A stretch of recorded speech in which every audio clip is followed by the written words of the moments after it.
Efendim yeniden Doğu Türkistan özel Doğu Türkistan gündem programında sizlerle birlikteyiz. Bugün çok değerli bir konuğumuzla Doğu Türkistan'ı, oradaki zulmü ve Çin'in iç dinamiklerini, Doğu Türkistan'ın iç dinamiklerini, neden Doğu Türkistan'ın işgal edilmek isteyen, neden işgalin devam ettirilmek istendiğini bugün çok değerli bir konuğumuzla konuşacağız. Doçent Doktor Erkin Ekrem hocamızla beraberiz. Hocam Hacettepe Üniversitesi öğretim üyesi, tarih bölümü öğretim üyesi ve Türkiye'de ki sayılı Çin uzmanlarından bir tanesi, eski klasik Çince üzerine çalışmalar yapan Türkiye'deki bir iki isimden bir tanesi. Stratejik Düşünce Enstitüsü'nde de Uzak Asya uzmanı olarak görev yapıyor. Kendisi Doğu Türkistan'dan, daha doğrusu hocam Kansu'dan mı doğmuştunuz hocam? Evet. Herhalde biraz daha Çin'in iç bölgelerinden. Evet. Hoş geldiniz hocam. Hoş bulduk. Allah razı olsun. Geldiniz. Ankara'dan geldiniz. Ben teşekkür ederim. Allah razı olsun. Eyvallah. İnşallah hocam bugün Çin'i ve Doğu Türkistan'ı farklı açılardan sizinle birlikte ele almak istiyoruz. Ama öncelikle sizle başlayalım. Biraz içeride de konuştuğumuz üzere evet. Farklı bütün Doğu Türkistan kökenli kardeşlerimiz gibi farklı bir hayat hikayeniz var sizin de. Evet. Türkiye'ye geliş hikayeniz, babanızla alakalı durum. İsterseniz öncelikle sizle başlayalım hocam. Sizi tanıyalım. Evet, bu 1980'lerde Doğu Türkistan'da bir yumuşama dönemi yaşanmıştı. Dolayısıyla milli birliği, dini itikadı, bu konularda bir gelişmeler vardı. Doğal olarak bu dönemlerde gençlerde de hakimiyete karşı bir kendinin görüşünü belirtmek için, göstermek için bazı faaliyetler de oluyor. Tabii o faaliyetlerin içinde de bulunduk.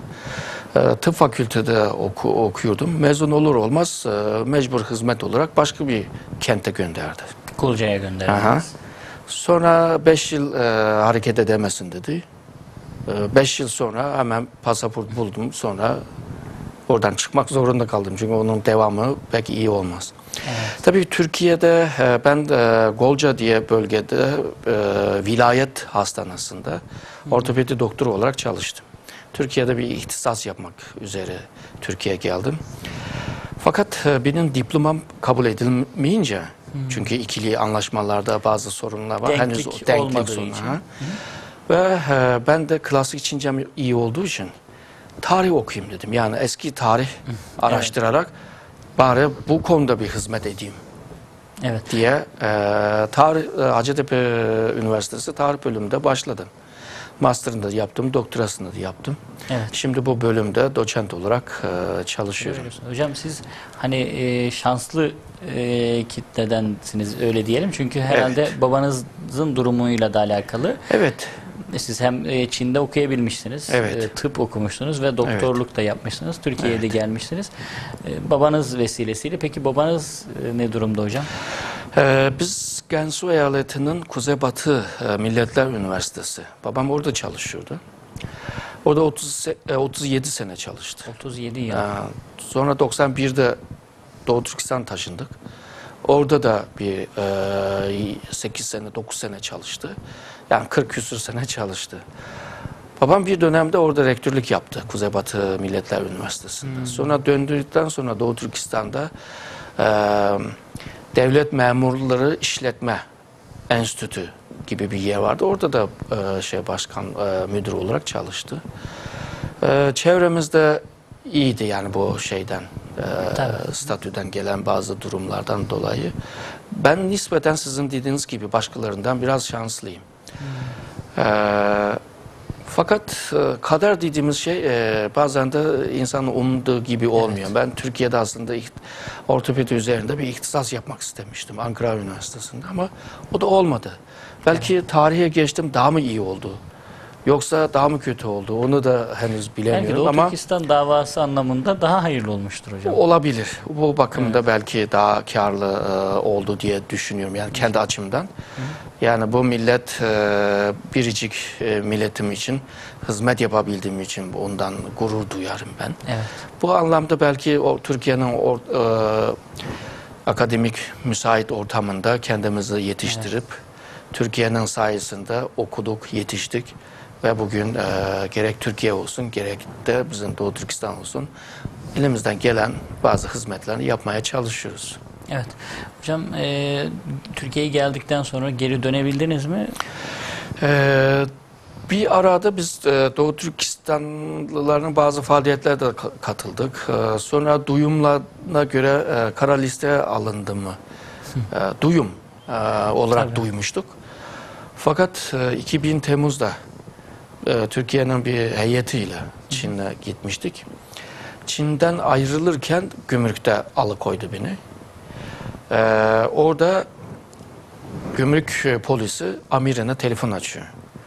Diyor ki devlet için tehlikeli olan, güvenliği için tehlikeli olan listesindeki biri çıkmaya çalışıyor. O amir soruyor yani nasıl, neden? Bu Çin'de kaç gün kalmış? 10 gün. Ya 10 güne kadar ne oldu? Nasıl çıktı? Nasıl girdi? Diye sonra ben de anlattım. Biz bir heyet ile geldik ve Çin hükümeti özellikle parti Dışişler Başkanlığı tarafından onay verilmişti. Sen ona telefon aç, oradan öğrenirsin dedim. Sonra telefon açtılar tabii. Ama 10 dakikana kadar beni orada alıkoydular. 10 dakika 1 saat gibi sürdü. Tabii.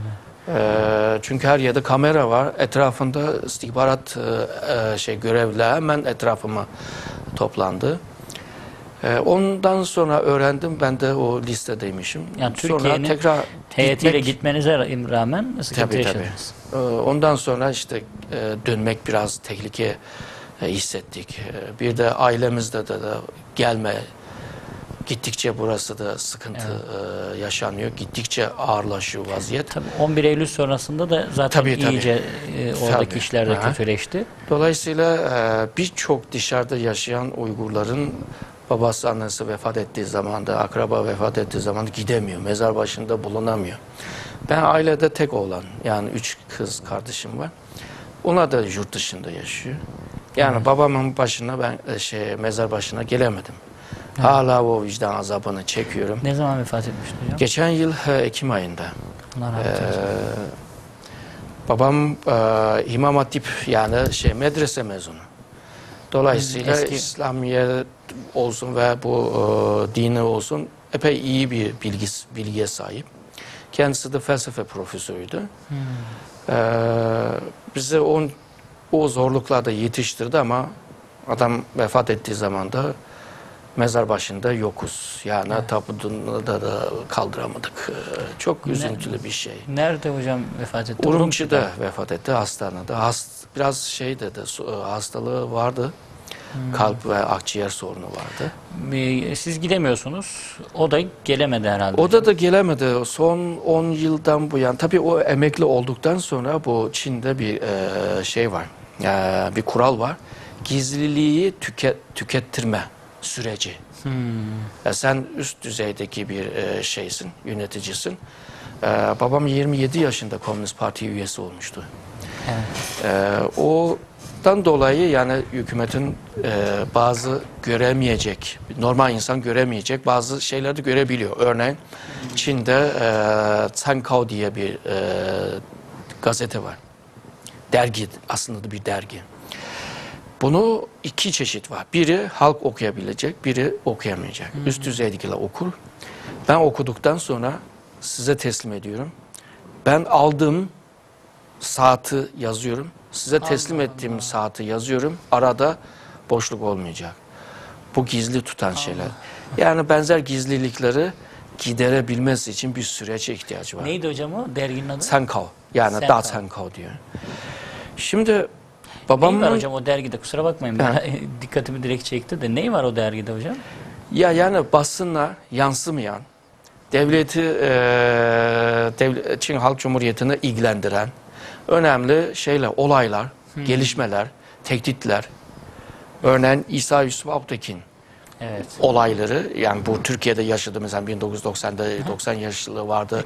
Turgut Özal'ın da telgraf çektiğine ve birçok insanların katıldığına mesela bu tür şeyler Çin'in basınında yansımaz. Ama o tür dergilerde yansıyor.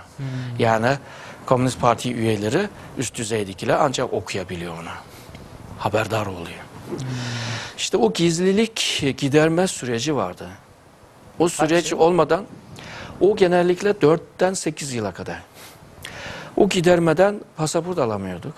Sonra o süre de tamamlandı. Pasaport almaya çalıştık. Pasaportu vermedi. Nihayetinde babam da vefat etti. Hiç göremedi bizi. Ben Türkiye'de evlendim. Hanım da Türkistanlı.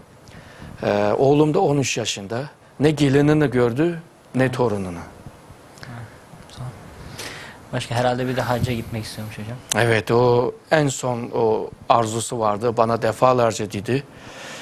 Ben de onu çabalamaya çalıştım şu pasaport meselesinde. İnşallah getiririm, kendisi bizzat hacca gider diye. Bundan sonra belki ben o görevini İnşallah ben getireceğim inşallah. İnşallah. Hocam Allah kolaylık versin. Programımıza aldığımız hemen bütün Doğu Türkistanlı kardeşlerimizin gerçekten acı hikayeleri var. Çok çok sıkıntılı hikayeler. Evet, çok farklı hikayeler yani var. çok farklı. Her konumuzda mesela benim daha önceki bir önceki programdaki konumuz 8 yıl mıydı hapiste yatmıştı geldi. Evet. Hani öncesinde de bilmiyoruz konuşurken o anda söylemiş oldu. Yani her biri farklı bir Evet. alem. Peki hocam biz isterseniz Çin ile devam edelim. Evet. Yani Çin'in aslında iç dinamiklerine geçmeden önce Doğu Türkistan'a, Çin Doğu Türkistan'dan ne istiyor hocam? Ne var? Niye bu zulümleri yapıyor? Tabii bu stratejik bir konudur. Evet. Doğu Türkistan coğrafya ile çok jeostrateji anlamda önemi var. Şu anlamda. Doğu Türkistan 3 dağ tarafından kuşatılmış olan bir bölge. Evet. Yani güney tarafta Kunlun, batı kısımda Pamir ve Pamir'den doğuya uzanan Tanrı Dağı Altay. ve kuzeyde Altay Dağı. Bir alan eğer 3 dağ tarafından kuşattıysa o doğal bir savunma Evet. alanıdır.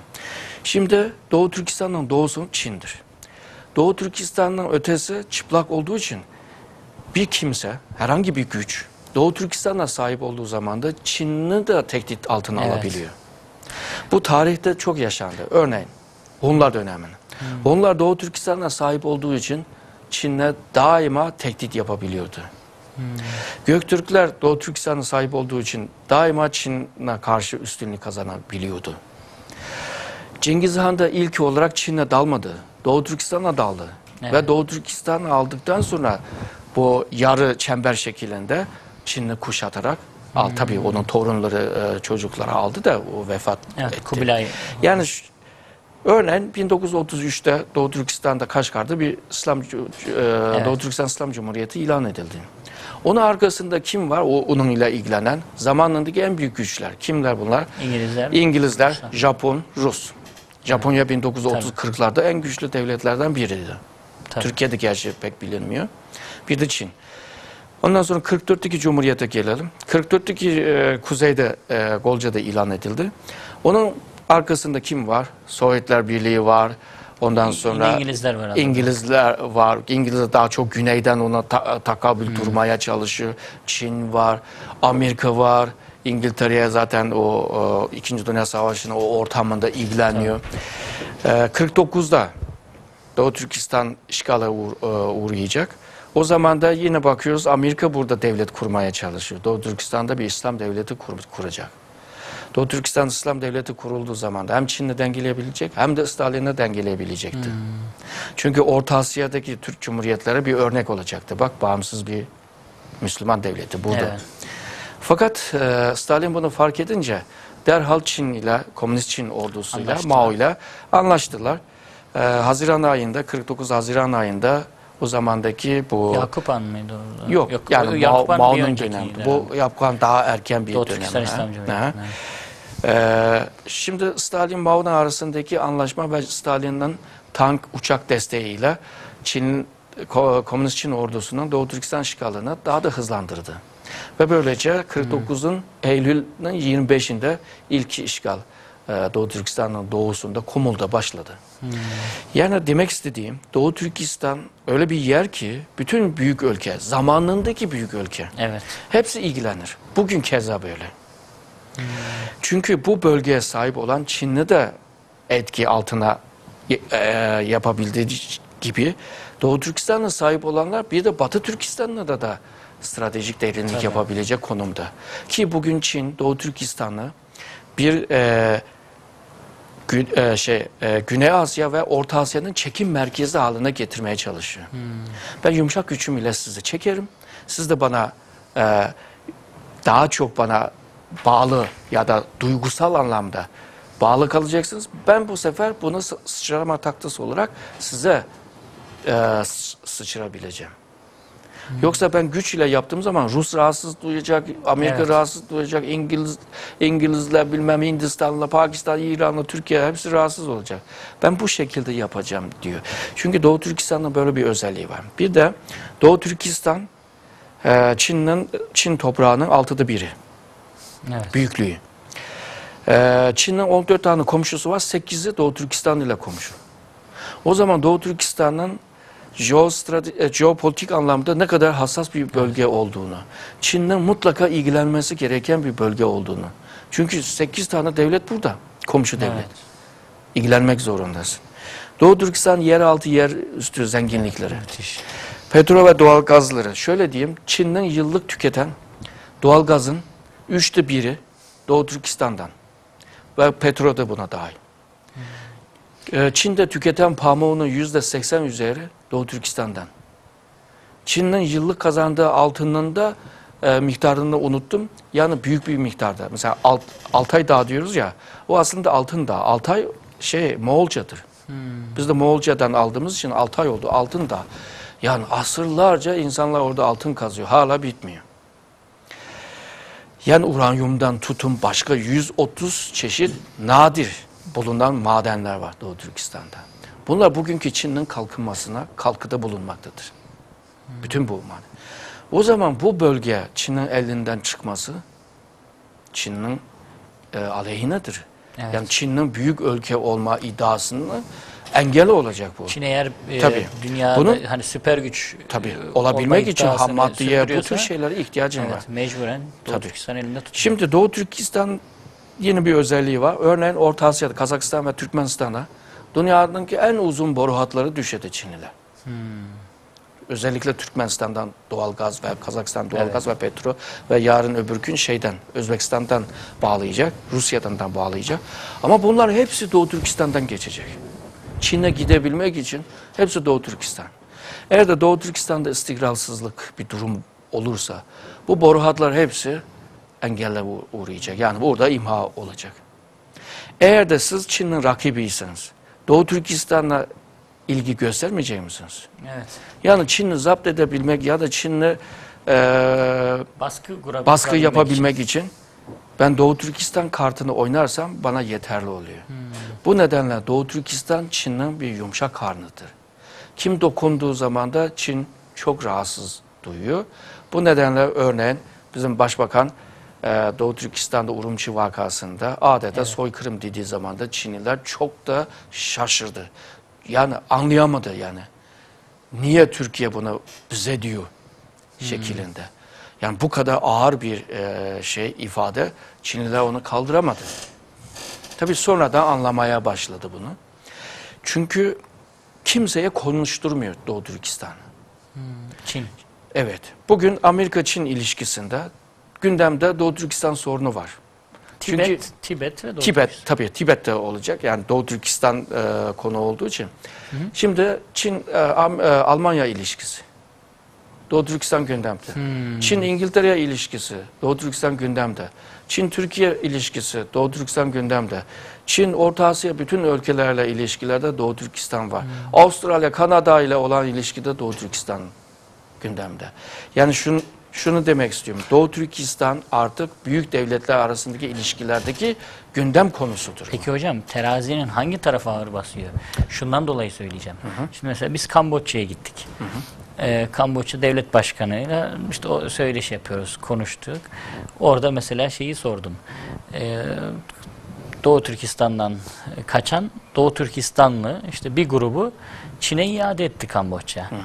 Bu söylediğimiz birçok ülkede aslında benzer şeyler oluyor. Hani terazi evet bunlar oturunca Doğu Türkistan meselesi masaya geliyor ama hangi anlamda geliyor? Yani Çin bastırıp işte muhakkak Çin, bu Çin anlamda bastırıyor. geliyor Yani değil mi? siz ilgilenmeyin bu konuya. Evet.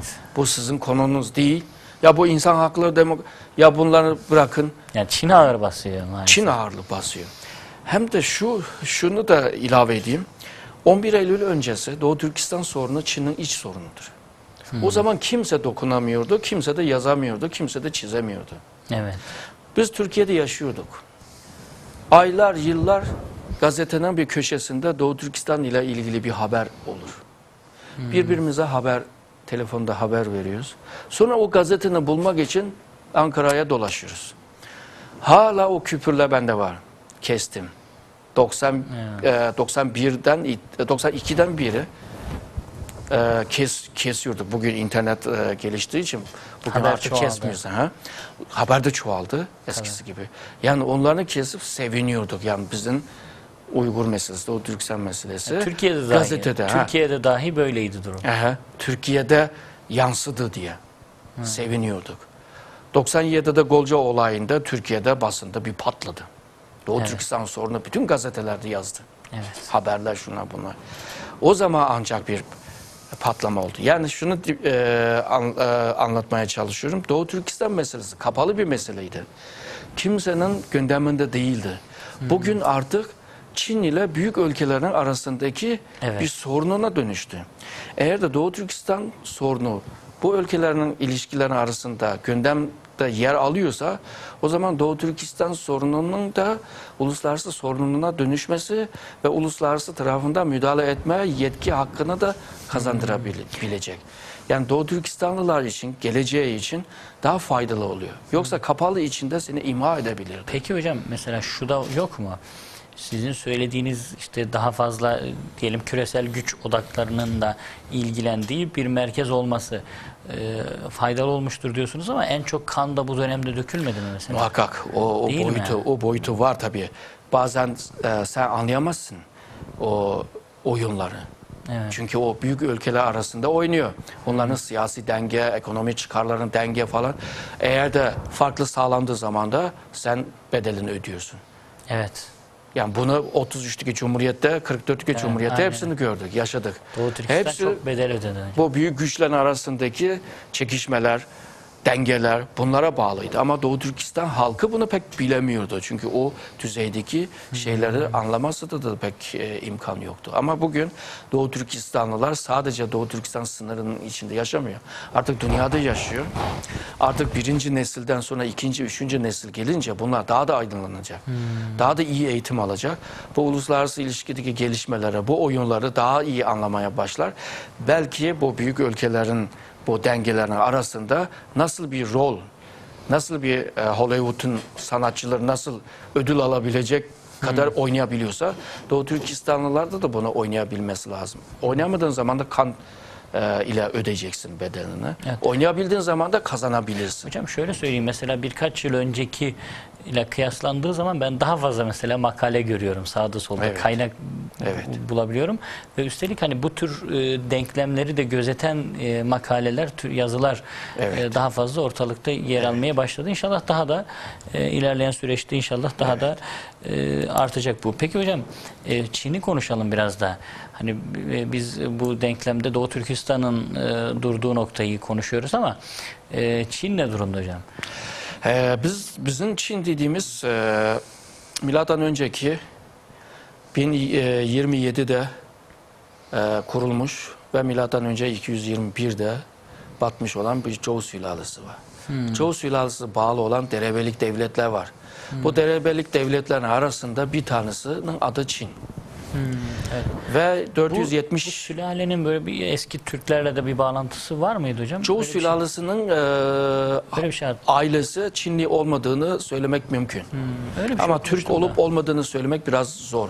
Bu Divan Lugat Türk'te bir Chu rivayetinden bahsediyor. Chu rivayeti bu Zhou sülalesiyle bir benzerlikler var. Bu Ahmet Becan Ercilas'ın profesör doktor o çalışmıştı konusunda. O dönemdeki bir derebelik Çin olan devlet diğer 6 derebelik devletiyle savaşıyordu. Ve o 6 devletin yerleştiği bölge daha sonra milattan önce 221'de bütün bir devlet haline gelecek. Onun adı da Çin diye konulmuş. Yani bugünkü Sülale. Çin toprağına baktığımız zaman da 5-6 tane eyaletten ibaret. Yani bugün bizim dediğimiz Han Chinese, yani Han Çinliler o bölgededir.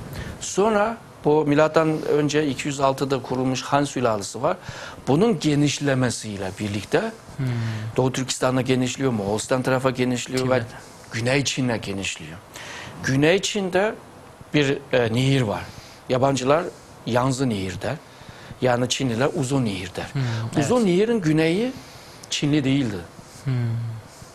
Uzun Nehir'i de geçecek ve o bölgedeki halkı da Çinlileştirecek. Bu bin yıldan fazla bir süreçtir. O bölgenin Çinlileştirme. Dolayısıyla bugünkü Çin'le dediğimiz zaman da aslında çok farklı dile sahip, çok farklı kültüre sahip, anlayışa sahip olan bir yazı dilinde birlik sağlanan, ağız dilinde henüz birlik sağlanamayan, Konfüçyüzm ideolojisiyle harmanlaştıran böyle bir homojen yapı. Ama 1 milyar 300 milyon nüfus. Bu homojen yapı hepsi eyalet ile bölünüyor. Dolayısıyla bir olay çıktığı zaman da eyaletler önce bağımsızlığını ilan ediyor. Örneğin 1911 Mançur İmparatoru yıkıldı. Yıkılır yıkılmaz bu güneyde, demin bahsettiğim o güneydeki eyaletler hepsi bağımsızlığını ilan etti. Dolayısıyla kuzey-güney çekişme söz konusu. Hem tarihsel, kültürel hem bugünkü ekonomik kalkınma. Çünkü güney ve güneydoğu kısmı çok kalkındı Çin'de. Bunlar Çin'e merkez hükümete daha fazla vergi ödüyor. Öbür kalkınmamış olan kuzeydeki Çinliler az ödüyor. Bunlar diyor ki biz niye fazla ödüyoruz? Bak şu Han Çinlileri. Örneğin bugünkü Hong Kong Çinliler, Singapur Çinliler, Tayvan Çinliler kendisine Han Çinli demez. Çinli der. Yani Çin devletinin o milli kimliğinden bahsediyor. Tarihsel bir kimliğinden bahsediyor. Ama Han Çinli demez. Hanzu demez. Onlar daha mı etnik bakıyorlar? Onlar daha çok kültürel ve tarihsel. Yani Çin, bir Çin. Onu daha çok anlar. Ama kuzeydeki Çinliler daha çok etnik. Yani Han. İşte Han Çinlileri etnik diye bakıyorlar olaya. Ama devlet, hükümet olarak hepsine Han Çinli der. %92 nüfusun %92 Han Çinli diyor. %8? Ama %8, 55 etnik grup var. Azınlıkla Uygurlar dahil, Tibetler dahil. Bunlar %8'i oluşturuyor. Yani 1,5 milyar nüfusun arasında tabii ki onlar az. Ya ne kadar çoksa mesela Uygurlar resmi rakama göre 11-12 milyon. Normalde 35 milyon. Tabii Çin'in resmi rakamı göre. Ama bu rakam bile Avrupa'nın birçok ülkelerden daha fazla nüfus demektir. Evet. Ama Çin ile kıyasladığın zaman da azıcık kalıyor. Yani Çin devleti, milli devleti inşa edebilmek için demin bahsettiğim o bir Çinli topluluğunu hepsini Han Çinli diye belirtmektedir. Onu vurgu yapmaktadır. Fakat içine daldığın zaman da Güney Çinliler kendisine Han Çinli demez. Han Çinli demek onlar için bir hakarettir. Çünkü tembeller Han Çinlilerdir. Hırsızlar tembel Çinlilerdir. Yani onları aşağılama durumlar var. Kaldı ki son kaç yüzyıldan bu yana gerek hangi hakimiyet olsa olsun hakimiyetin başına gelenler hepsi Güney Çinliler. Yani Mao'dan tutun Sun Yat-sen'e kadar bugünkü şu andaki başkan Xi Jinping kuzeyden gelmedir. Kuzeybatıdan gelmedir. Onun babası Mao ile birlikte devrim yaptığı için o şekilde geldi. Ve bugün de ilk Mandarinca Çince'ye konuşan Çin lideri şu andaki liderdir. Ondan öncekiler hepsi kendi ağzından konuşuyor. Yani kendi yerel ağzıyla Mandarinca konuşuyor. Birçok insan da anlayamaz. Mesela Yani Çin'deki birisi devlet başkanının konuşmasını anlayamıyor. Tabii. Şimdi bir Pekinli, bir Şanghay. Bizim bildiğimiz iki büyük kent. İkisinin Mandarinca olmadan, standartça Çince olmadan onu bırakalım. İkisini yan yana koy, birbirini anlayamaz. Ama Karadenizli biri İstanbul'da cüle cüle dediği zaman da herkes anlar. Yani o kadar büyük fark var ki Çin'deki bu durum. Kendi aralarında rekabetler var, eyaletler arasında rekabetler var. Kuzey ve güney arasında rekabetler var. Ve etnik anlamda, etnikten ziyade kültürel yaşam tarz ve bakış, davranış bu yönlerde de çok da farklılıklar Peki var. hocam, Çin'in içerisindeki hani Uygur kökenli olmayan Müslümanların durumu nedir? Onların toplum içerisindeki konumu Çinli nasıl? Müslümanların 19. yüzyıldaki durumu iyi değildi. Bu 19. yüzyılın 20'lerde az çok isyan etmeye çalıştılar bunlar. Biz ayrı bir topluluk. Bu kafir Çinlilere bağlı kalmayacağız şeklinde. 1880'lerde bunların hepsini imha ettiler. Çok acımasız bir şekilde bir temizleme oldu. Ve birçok Müslüman Çinliler Doğu Türkistan'a kaçtı. Doğu Türkistan'a yerleşti. Ve bir kısmı da Orta Asya'ya, bugünkü Kırgızistan ve Kazakistan'a yerleştiler. Tabii Türkler bunlara Tungan derler. Düngen, yani dönen. Dönüp gelen. Tabii bunların kökeninde de çok farklı şeyler var, sebepler var. Kimse Arap, kimse Fars'tır bunlar kökenli. Kimse sonradan Müslüman olan Çinlilerdir. Böyle bir şeydir, Çince konuşan, Çin kültürünü benimsemiş ama Müslüman olan bir topluluk. Ama bu Çin Halk Cumhuriyeti kurulduğundan bu yana Çinli Müslümanlar pek hakimiyete baş kaldırmadı. Daha uyumlu bir duruma sağladı. Ne kadar nüfusları ne hocam? Bunların nüfusunu pek bilemiyoruz. Çünkü bunun bir durumu, şu durum var. Çince tabiriyle bunlar geniş de dağınık, küçük de toplanır. Mesela tercümesi bu, Çince'nin tercümesi. Nasıl? Bir daha söyleyin hocam. Yani geniş alanda dağınık yaşar. Evet. Küçük yerlerde toplu yaşar. Yani bugünkü Ningxia dediğimiz bir eyalet var. Özel bölge aslında. Müslüman Çinlilerin yoğun olduğu bir eyalet. Burada toplu yaşarlar. Yoğun. Ama bunlar bütün Çin genelinde yaşar. Evet. Bu nedenle yaşadığı bölgeye göre bunların etnik grubunu tespit etmek zor oluyor. Ama en az bunlarda da 20-30 milyon civarında olabilir. Yani benim kanaatim. Evet. Tabii bazıları 50 milyon kadar söyleyen de var. Ama 20-30 milyon olabilir. Ama demin bahsettiğim Pekin'den tutun şu Mançurya'ya kadar, güneydeki Yunan'dan tutun şuraya Guangzhou'ya kadar buradaki Müslüman Çinlileri ilave edersen belki 50 milyon vardır yani. Ama biz kesin bir rakamımız olmadığı için sayım falan da söylemek biraz zor oluyor. Ama bu 33'teki Cumhuriyet, 44'teki Cumhuriyet kurulduğu esnasında bölge halkı, yani Uygur, Kazak, Kırgızlarının bu Müslüman Çinliler arasında da çok husumetler oldu. Birinci Cumhuriyet'in yıkılmasının da sebebinin bir de bu Müslüman Çinliler, yani esas bir sebeptir. Çünkü direkt saldıran onlardı. O Cumhuriyet'i kaldıran da onlardır. Bu nedenle bir husumette söz konusu. Halbuki mezhep aynı. Hepsi bu Nakşibendi'nin etkisinde kalmış olan, yani Orta Asya Nakşibendilerinin, Bahattin Nakşibendi'nin etkisinde. Ve o Nakşibendi ile İslamiyet inancını tanzim edilmişti. Çünkü ondan önce Ahmet Yesevi'nin kolları vardı.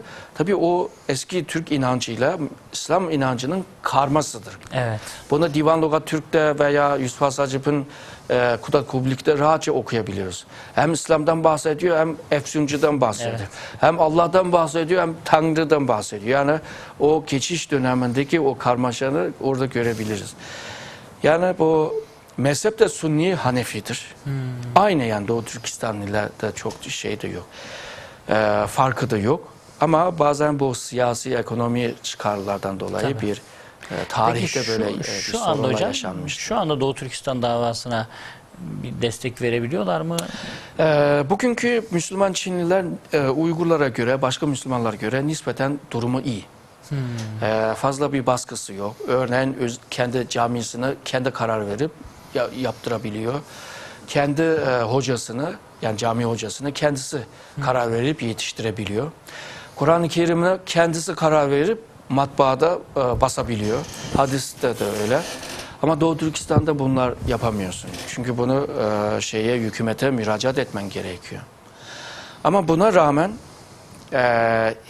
Örneğin daha önce de Doğu Türkistanlılar o Müslüman Çinlilerin bulunduğu bölgelerde eğitim almaya gidecekti. Yani din eğitimi. Kur'an-ı Kerim veya hadiste. Ama son dönemlerde yasak gelmiş. Uygurları almayacaksınız. Bu sefer Uygurlar Çin'in daha güney. Yani Doğu Türkistan Çin haritanın bir ucunda, gidecek yeri bir uçta. Yani o bölgelere gidip orada ders alma. Yani bu dini bilgileri almaya çalışıyor. Müslüman Çinliler son dönemlerde Uygurlara fazla destek yapamıyor. Gerçi Müslüman kardeşlik o anlamda yardım etmeye çalışır ama Çin'in de onların üzerinde de baskı var yani. Evet. Onlar üzerinde de baskı var. Peki hocam, şimdi az önce bahsettik. Amerika, İngiltere dönem olarak, dönemsel olarak işte o dönemdeki Rusya, Japonya kuvvetliyse Doğu Türkistan meselesine onlar sahip. Yani işte onlar bir şekilde el atıyorlar. Evet. Dönem değişiyor. İngiltere devreye giriyor vesaire. Şu anda da Amerika. Evet. Peki işte Amerika ile Çin arasındaki bu kapışmadan Doğu Türkistan'da bir şeyler ortaya çıkar mı veya ne tür bir fayda sağlanabilir sizce? Kanaatiniz nedir hocam? Şu aşamada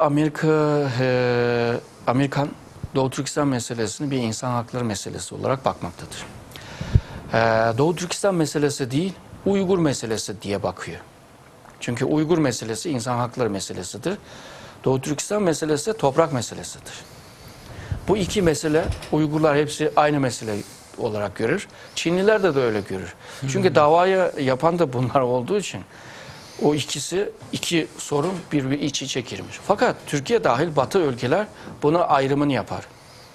Dolayısıyla bunlar sadece Uygur sorunundan bahseder.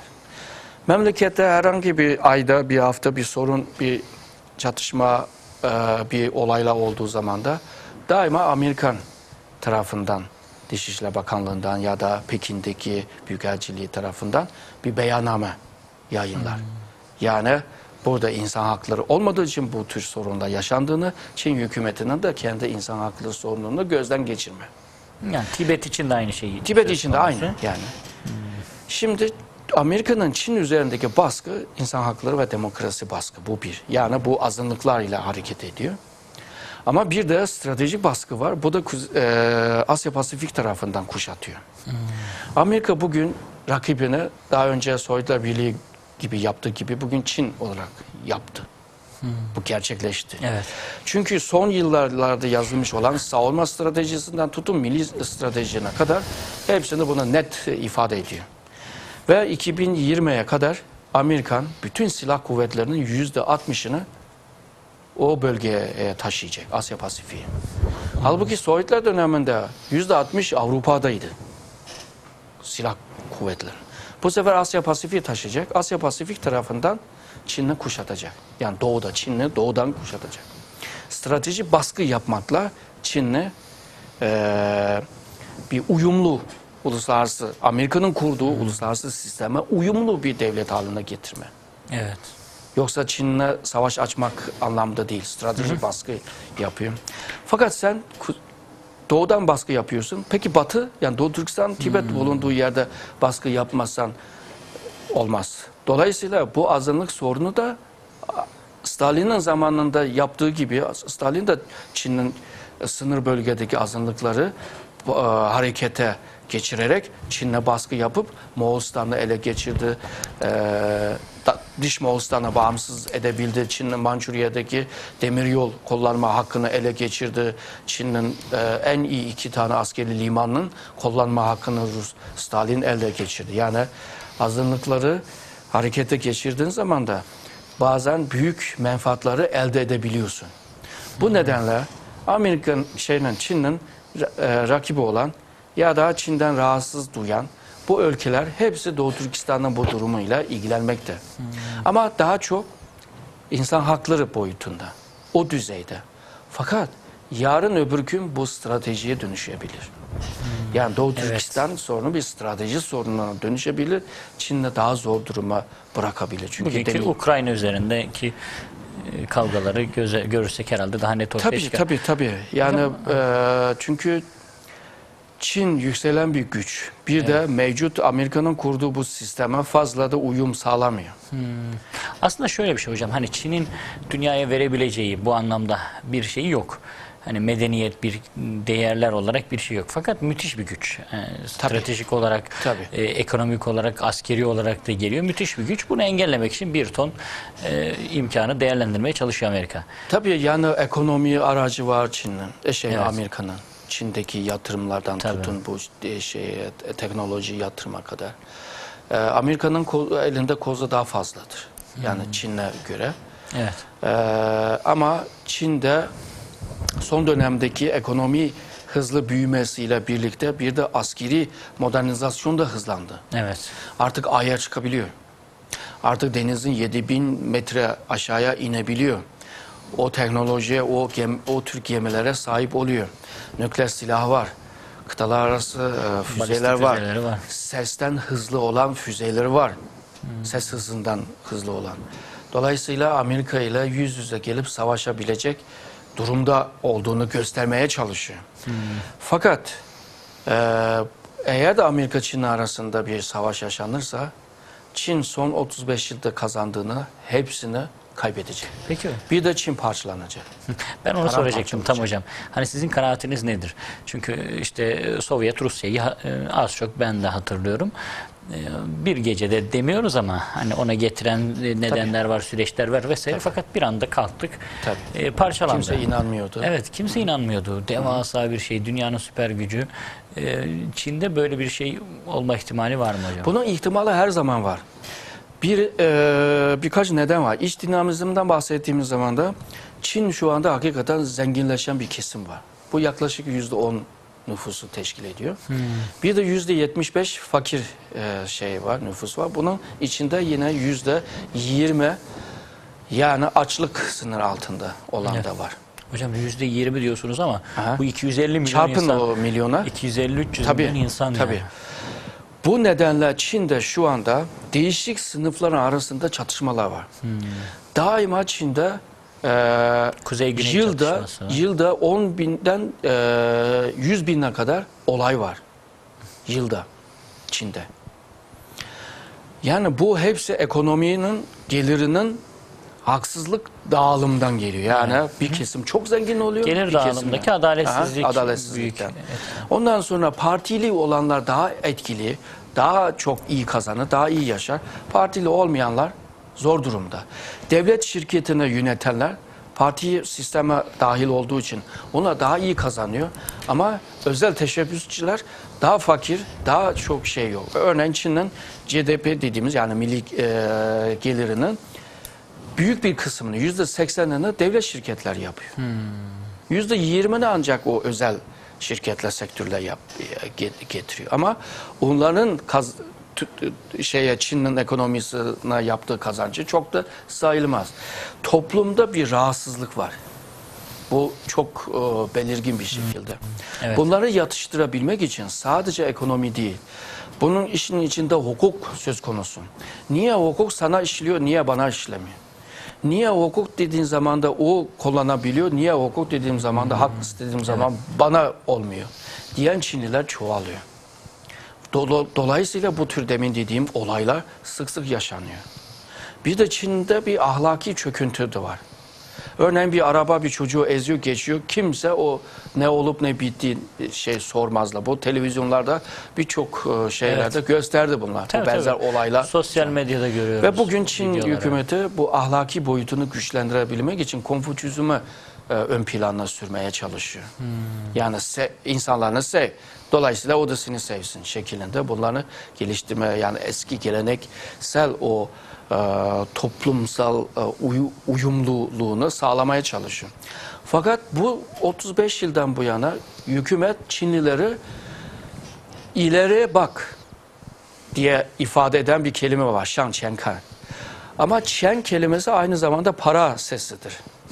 Dolayısıyla Çinliler ona paraya bak diye çevirmiş. Bu nedenle Çin'de şu anda para ön plandadır. Para ile bir de dine inancı zayıf olduğu için, yani belli bir özel bir dini olmadığı için Yani Allah'ın korkusu da yoktur. Yani kötü işlerde de rahatça yapabiliyor. Evet. Ve her şey paradan ibaret değil. Yani toplumda böyle bir patlamak üzere böyle bir dinamizm var.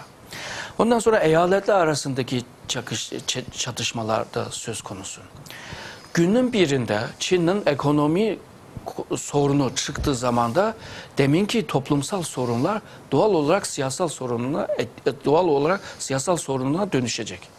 Siyasal sorunu yaşandığı zaman da Çin'in bölünmesi söz konusu olacak. Doğu Türkistan, Tibet, Moğol hemen zaten hazır. İlan edecek. Diğer güneydeki eyaletler daha önce Mançur devleti yıkıldığı zamanda da olduğu gibi onlarda da kendini korumak için, kendi ekonomik gücünü, refah düzeyini koruyabilmek için. Özellikle Güney daha hevesli buna. Ondan sonra Hong Kong var, Macao var. Evet, Macao. Tayvan zaten bağımsız bir şekilde devam ediyor. Onlarda da kendine bağımsızlığını ilan edecek. Yani Çin'in içinde bir ekonomi sorunu yaşandığı zaman da bunların ihtimali var. İkincisi, eğer de Amerika Çin ile ciddi bir kapışma içine girdi. Zaten kavga etmeden kurtulamaz bir noktaya geldi diyelim. Çünkü çoğu zaman uzlaşarak bitirecek bu işi. O zaman Çin 35 yıllık kazancını hepsini kaybedecek.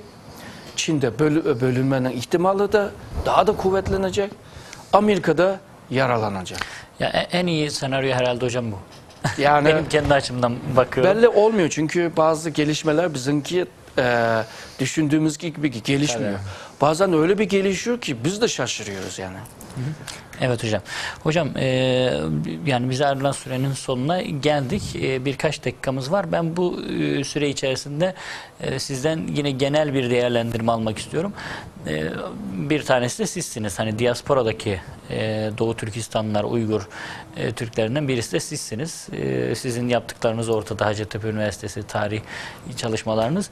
Genel olarak diasporadaki işte Doğu Türkistan'dan uzak kalmış, ayrı kalmış olanların neler yapması gerekiyor? Yani diasporadaki Türklerin bu konuştuklarımız ışığında işte bu dengeleri gözeterek neler yapmaları gerekiyor? Evet, Doğu Türkistan'ın içinde mücadele yapmak ile yurt dışında mücadele yapmak stili ve her yönüyle farklıdır. Evet. Yurt dışında yapacak iş yaşamakta olan o ülkede Doğu Türkistan meselesini gündemde tutmak. Evet. Bugün bu programda olduğu gibi hocam. Gündemde tutmak, gündem ile birlikte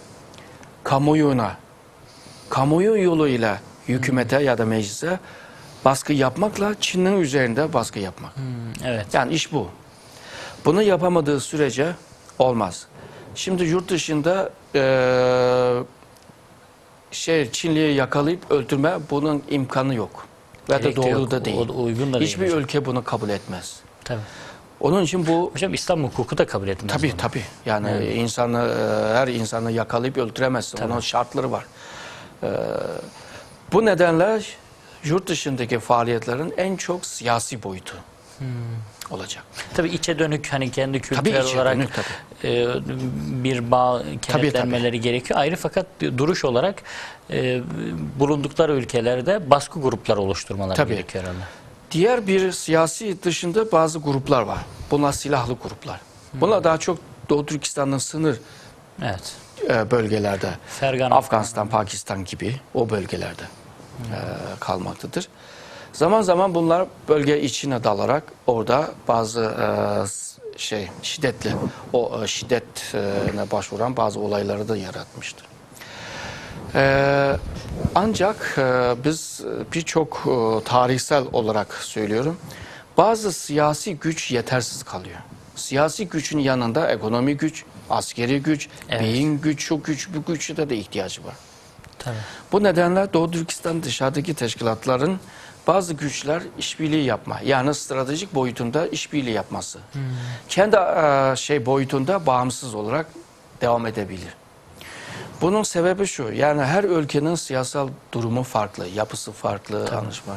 Dolayısıyla o ülkede kurulmuş olan Doğu Türkistan örgütü teşkilatı da o ülkenin yasalarına uyumlu sağlaması lazım.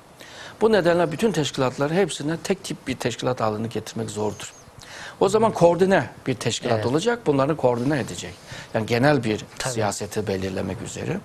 Ki bugün böyle teşkilatlarda söz konusu, yani Dünya Uygur Kurultayı gibi devam etmektedir. Ama birçok eksiklikler var. Birinci eksiklik, insan gücü yok. Çünkü bizler 90'lardan sonra çıkmış olanlar birinci nesil diye sayalım. Bizim çocuklar veya torunlar ancak 2-3. nesil olacak. Tabii. Birinci nesiller genellikle hayatını kazanmak için çalışır. Tabii. Çocuğunu okutabilmek için çalışır. Tabii. Bu nedenle yetişmiş olan beyin gücümüz zayıf. İkincisi, maddisel durumda da eksiktir. Çünkü bu faaliyetleri yapmak kolay değil. Bu nedenle hem insan gücü hem maddi gücünün eksikliğinden dolayı bu işini yürütmesi de zor oluyor. Bu temel zorluklar. Diğer zorluklar uluslararası dengeleri anlaması, idrak etmesi, Doğu Türkistan meselesiyle Çin hükümeti arasındaki o meseleler, bunun ince yerler var. Evet. Bunu da bu konularda yetişmiş olan. Örneğin tarihçiden tutun hukukçuya kadar, uluslararası bilimciden tutun strateji uzmanına kadar bu tür insanlarda yetişmez. Evet. Yetişmese de başka devletlerden istifade etmesini de öğrenmesi lazım. Çinlilerin bir teyci diye bir dövüş sanatı var. Yani görmüşsünüzdür, yakalayıp böyle yumuşak hareketlerini. Ona manası şu: Yumuşak 2 güç. gram ile 1 kiloyu devirmek. Yani bu ne? Beyindir. Yani akıldır. Şimdi Doğu Türkistan'la Çin gibi bir devlet ile mücadele etmek, yani duyanlar hepsi biraz içinde gülmeye başlar. Çin koskoca devlet. Amerika'ya da kafa tutan bir devlet. Sense küçük bir. Ama bütün gücün anası beyin gücüdür. Evet. Gerek elinde her çeşit güç olsun. Askeri, ekonomi, bilim, eğitim hepsi olsun. Beyin yoksa onu kullanamazsan olmuyor. Bir de onlar da yok. Ama senin beyin onun beyninden yarım adım ileride çalıştıysa o zaman yine sen kazanırsın. Evet. Bu nedenle 2500 yıl öncesi askeri strateji kitabını, ilk kitabını yazan ve aynı zamanda casusluk ve istihbaratın ilk kitabını yazan Sun Tzu, yani Türkiye'de Sun Tzu diye okuyor. Mücadele hakkında tespitlerini ortaya koyarken ilki, en âlâ, en düzeyli mücadele akıl mücadelesi diyor. Evet. Zihin mücadelesi diyor. Yani savaşmadan savaşı başarmak. Evet. Yani akılım ile seni yeneceğim. Diyor ki madem akıllıyla yenemedin, karşı taraftaki de akıllı çıktı, ne yapacağız? İkinci düzey ise diplomasi mücadeledir. Yani uzlaşmaya çalışıyorsunuz. Uzlaşmaya, örneğin diyelim Bismarck. Bismarck, Almanya'nın birliğini sağlayıp sonra ekonomi, sanayi kalkınmasına ortam, muhit sağlamak için Avrupa'da bir sağlam bir ortam sağlaması lazım. Yani istikrar bir ortam. Sadece akılıyla, çenesiyle devletler arasındaki dengeleri uğraşarak o dengeleri oluşturmakla Almanya'ya öyle fırsat sağladı. Bu diplomasi mücadeledir bu. Üçüncü mücadele nedir? O zaman askeri diyor. Yani elinde böyle güç bulunduracaksın. Caydırıcı bir rolü ile karşındaki adamı mağlup edeceksin. En son çare savaştır diyor.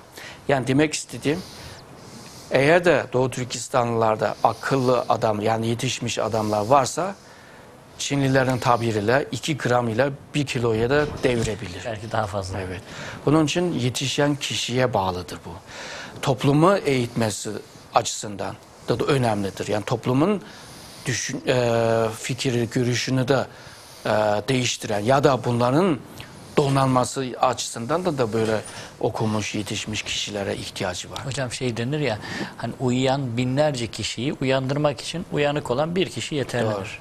Doğru. Evet. Hocam Allah razı olsun. Teşekkür ederim. Teşekkür ederim. Sağ olun. Yani bir saat konuştuk ama çok şeyi konuştuk.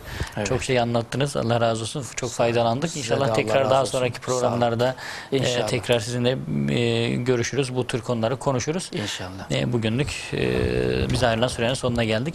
Efendim bugün Hacettepe Üniversitesi Tarih bölümünden öğretim üyesi çok değerli hocamız Doçent Doktor Erkin Erken ile birlikte olduk. Hocam Türkiye'deki sayılı Çin uzmanlarından bir tanesi. Birkaç kişi Türkiye'de işte klasik eski Çince'yi okuyabiliyor. Aynı zamanda Stratejik Düşünce Enstitüsü değil mi hocam? Orada Uzak Doğu, Uzak Asya uzmanı olarak görev yapıyor. Bugün de hocamla birlikte Çin'in iş dinamiklerini, Doğu Türkistan'ın Çin için neden bu kadar önemli olduklarını ve Çin ile Amerika arasındaki diyelim kapışmanın nedenleri ve bize yansıyan yönlerini konuşmaya çalıştık. Yani son olarak diasporadaki Doğu Türkistanlıların neler yapması gerektiği noktasında hocam çok değerli mülahazalarda bulundu. Biz inşallah önümüzdeki haftalarda da yine bugün salı akşamları elimizden geldiğince Doğu Türkistan'ı orada İslam medeniyetinin de beslendiği, insanlığın beslendiği en önemli kültür havzalarından bir tanesi olan işte 35 milyon Uygur Müslümanının Çin denizinde yok olmak üzere olduğu Doğu Türkistan'ı elimizden geldiğince Türkiye kamuoyuna aktarmaya çalışacağız farklı açılardan. Şimdilik emanet edilmesi en emin olan emanet olunuz. Esselamu Aleyküm.